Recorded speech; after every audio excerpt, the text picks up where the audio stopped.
किसी भी देश में लोकतंत्र को जनता की ताकत माना जाता है, लेकिन क्या हो जब जनता के वोट की हिफाजत करने वाले संस्थान पर ही सवाल खड़े हो जाएं। दिल्ली में आज ऐसा ही नजारा देखने को मिला जब युवा कांग्रेस के कार्यकर्ता ने चुनाव आयोग के बाहर बैनर लटका दिए जिस पर लिखा था वोट चोर आयोग सामने ही है।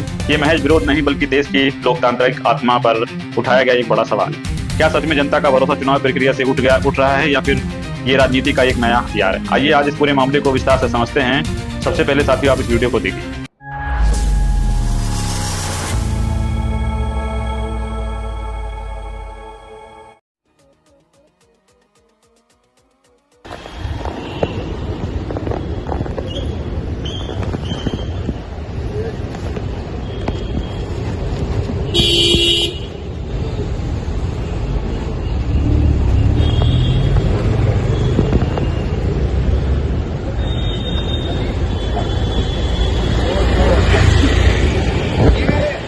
आपके सामने वोट चोरी का कार्यालय है और यहाँ पर दिल्ली हिंदुस्तान का लोकतंत्र की हत्या करी जाती है। 35 साल की एक औरत को 124 साल का बना दिया जाता है, मृत लोगों को जीवित बना दिया जाता है और 80-80 लोग एक मकान के अंदर रहते हैं और वहां पर असलियत में कोई पहुंचता तो वहां कोई है नहीं। इस चुनाव आयोग का नाम आज से वोट चोरी आयोग है और आज हम तमाम यूथ कांग्रेस के साथी यहाँ पर पहुंचे हैं ये बताने के लिए कि किस प्रकार से लोकतंत्र की हत्या यहाँ पर करी जा रही है। तो मेरे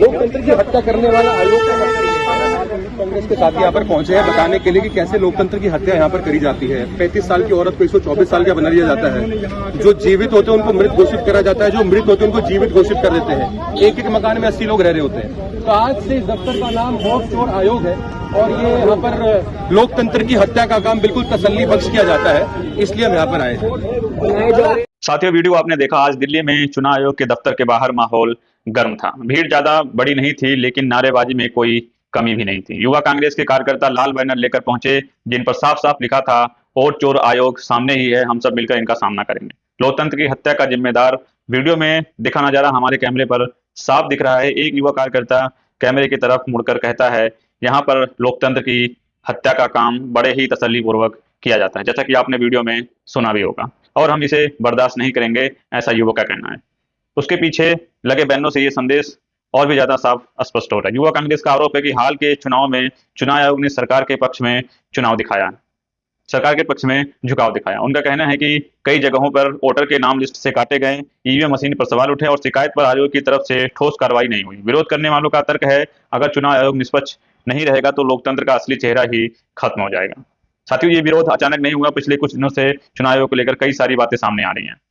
वहीं पे विपक्ष दल चुनाव आयोग की भूमिका पर सवाल उठा चुके हैं। दिल्ली से लेकर बिहार और बंगाल तक ईवीएम से छेड़छाड़ और वोटर लिस्ट के नाम कटने के आरोप लगते रहे हैं। युवा कांग्रेस ने आज जिस तरह वोट चोर आयोग शब्द का इस्तेमाल किया वो सीधा सीधा संस्थान की साख पर चोट पहुंचाता है। बता दें अभी तक चुनाव आयोग की तरफ से इस विरोध पर कोई आधिकारिक बयान नहीं आया है। हालांकि आयोग का पहले से ही कहना रहा है कि चुनाव प्रक्रिया पूरी तरह सुरक्षित और पारदर्शी है, लेकिन जनता की राय समझते हैं। सोशल मीडिया पे कई तरह के वीडियो सामने आ रहे हैं पर इस पर घटना के वीडियो वायरल हो रहे हैं। कुछ लोग कह रहे हैं कि ये विरोध सही है, अब चुप रहना गुनाह हो गया, तो वहीं कुछ लोग मानते हैं कि संस्थानों पर इस तरह का आरोप लोकतंत्र को कमजोर कर रहा है। साथियों इस चीज को देखने के बाद जो भी हो, ये घटना एक बार फिर से देश में चुनावी पारदर्शिता और संस्थानों की निष्पक्षता पर बड़ी बहस छेड़ देता है। क्या चुनाव आयोग इन आरोपों को ठोस जवाब देगा या फिर विरोध भी कुछ दिनों में सिर्फ एक सोशल मीडिया ट्रेंड बनकर रह जाएगा? निगाहें अब चुनाव आयोग पर और सियासी गलियारों की अगली चाल पर टिकी हुई है। फिर तो कल की वीडियो में ही हमने एक पोस्ट दिया था जिसमें बिहार में जिंदा महिलाओं का ऐसा वीडियो सामने आया था कि जिसमें उनको मृत घोषित कर दिया था। उन लोगों को कुछ नहीं सूझा और वो सीधा सुप्रीम कोर्ट पहुंच गए। जैसा कि आप मेरे कल के पोस्टेड वीडियोस में आप देख सकते हैं कि मैंने पूरा इंटरव्यू वहां पे पोस्ट किया हुआ है और वो किस तरह से अपने दुख को लेकर, अपनी परेशानी को लेकर कि हमारा तो वोटर नाम से लिस्ट हमारा तो वोटर लिस्ट से नाम ही गायब हो गया, हम वोट कैसे दे पाएंगे, वो पूरी को लेकर जब विपक्ष के ओपोजिशन लीडर्स चुनाव आयोग से बात करने के लिए जा रहे थे तो वहां पे भारी पुलिस बल तैनात के साथ में उनको रास्ते में ही रोक दिया गया।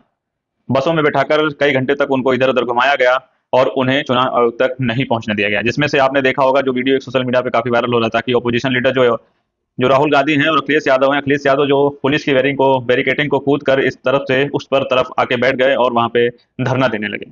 साथियों ये बहुत बड़ी बात है कि जब ओपोजिशन लीडर को इस तरह का सामना करना पड़ रहा हो, जब वो अपनी मांग को लेकर, अपनी आवाज को लेकर और वोट में हुई गड़बड़ी को लेकर आपसे बात करना चाहते हैं तो आप उन पर जबरन पुलिस बल का प्रयोग कर रहे होते हैं।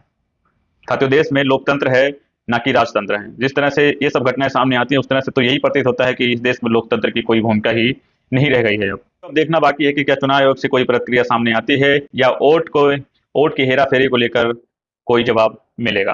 साथियों, वीडियो इन्फॉर्मेटिव लगी हो तो वीडियोस को एक लाइक कीजिए। चैनल पर पहली बार आए हैं तो चैनल को सब्सक्राइब कर लीजिए, क्योंकि इस तरह की इन्फॉर्मेटिव वीडियोस और जमीन से जुड़े हुए मुद्दे को हमारा चैनल बात करता है।